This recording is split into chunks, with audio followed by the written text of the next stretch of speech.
Good morning, praise the Lord. శుభోదయం, అనుదిన ఆహారం అనే ఈ ఆధ్యాత్మికమైన కార్యక్రమానికి సుస్వాగతం.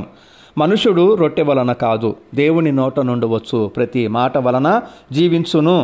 ఈరోజు దేవుని యొక్క వాక్య ఆత్మీయ ఆహారము కీర్తనల గ్రంథము 35 అధ్యాయము 16 వచనము.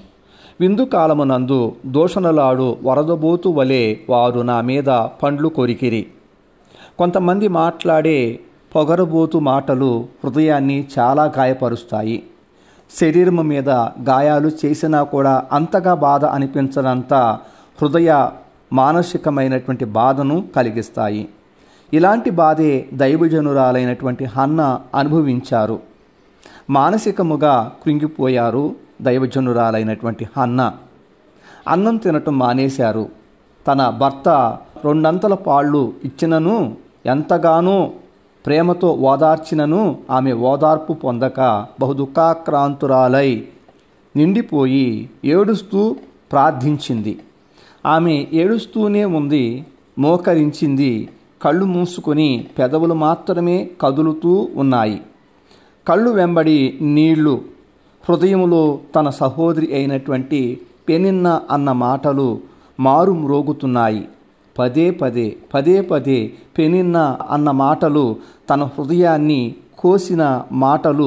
తన హృదయంలో ఆ ఘోష ధూపముగా మారి దేవుని సన్నిధిలో కుమ్మరింప చేసింది దైవజనురాలైనటువంటి హన్న. పెనిన్న తన సహోదరి మాట్లాడిన మాటలు పొగరబోతు మాటలన్నీ. అవి బహు గర్వపు మాటలు, దూషణ మాటలు. హన్న అన్నం తినటం మానేశారు.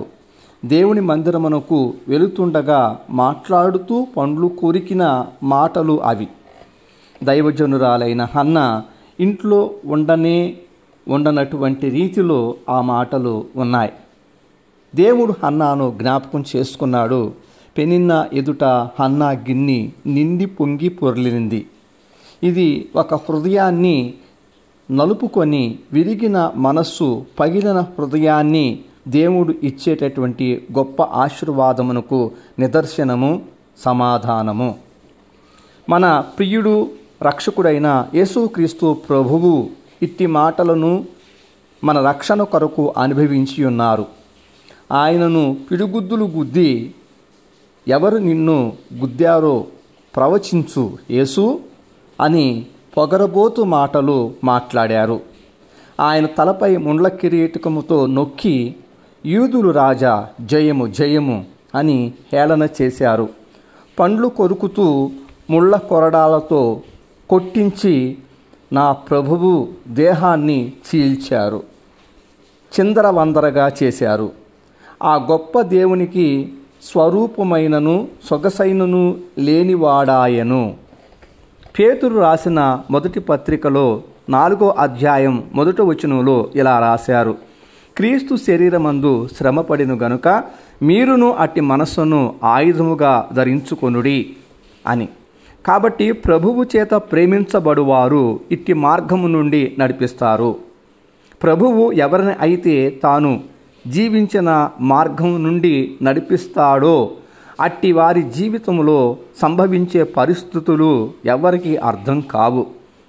సిలువను గూర్చిన వార్త నశించు వారికి ఏ విధంగా వెర్రితనముగా ఉంటుందో అదే విధముగా దేవుడు ఆయనను ప్రేమించు వారిని, ఆయన ప్రేమించే వారిని నడిపించే జీవితపు నందు సంభవించే పరిస్థితులు పరిశుద్ధులకు సహితము అర్థం కావు. ఆత్మచేత నడిపించబడుతున్నటువంటి వారికి మాత్రమే ఆ సంగతులను అర్థం చేసుకోగలరు. ఒకటి రూఢీగా చెప్పగలను: దూషణలు, పొగరబోతు మాటలు, పండు కొరుకుతూ మీద పడటం ఇదంతా ప్రభువు కోసమే అయితే, ప్రభు యొక్క నీతిని ధరించుకొనటం వల్లనే అయితే అట్టి వారిని దేవుడు బహుమిక్కిలిగా ప్రేమించుచున్నారు అని అర్థం. దేవుడు మనలను ప్రేమించి మన రక్షణ కొరకై తనను తాను అప్పగించుకొని ఉన్నాడు. రక్షింపబడిన తరువాత ఇంకా బహుమిక్కిటముగా దేవుని చేత ప్రేమించబడటం గొప్ప ధన్యత. ఎందుకంటే హన్నాకు ఉండేటటువంటి శాశ్వతమైనటువంటి దీవెన, ఘనత మనకి ఇస్తానికే. దేవుని యొక్క సేవలోను వ్యక్తిగత ఆత్మీయ జీవితంలోనూ దావీదును ఏ విధముగానైతే విందు కాలమునందు దూషణలాడు వరదబోతు వలె మాటలు యుద్ధము శత్రువులు నీతో చేస్తుంటే ఏమీ చేయలేక ఏదో చెయ్యాలని పండ్లు కొరుకుతున్నారా? భయపడకు, యెహోవా నిస్సి అని ప్రకటించు. భయపడకు, యెహోవా ఈరే, దేవుడు నిన్ను ప్రేమిస్తున్నాడు, మీరు ధన్యులు, మీకు మంచి భవిష్యత్తు ఉంది అని అనటానికి నిదర్శనము అని చెప్పటానికి ఎలాంటి సందేహము లేదు. ఇలాంటి వారిని హతము చేయకుండా దేవుడు ఉంచి తన ప్రియులను ఘనపరచటానికే. శరీర సంబంధులు దూరమైతే ఆత్మ సంబంధమైనటువంటి బంధుత్వాన్ని దేవుడు మనకిస్తాడు. వీరు దేవుని దూతలు. ప్రార్థన. ప్రేమాస్వరూపమైనటువంటి మహాకనికరం కలిగిన మా పరలోకపు తండ్రి, నీకు స్తోత్రాలు. మమ్మల్ని ప్రేమించి అనుగ్రహించిన ఈ దినమంతా మీకు అప్పగించుకుంటూ మీరు మాతో మాట్లాడినందుకు కృతజ్ఞతాస్తుతులు చెల్లిస్తూ యేసుక్రీస్తు నామములో ప్రార్థించి పొందుకొని ఉన్నాం పరమ తండ్రి. ఆమెన్. తండ్రి, కుమార, పరిశుద్ధాత్మ త్రియేక దేవుని అన్యోన్య సహవాసము సదాకాలం మనకు తోడయ్యుండి నడిపించునుగాక. ఆమెన్. Thank you. ప్రభు పాద సేవలో పాస్టర్ ఉమా జాషువా.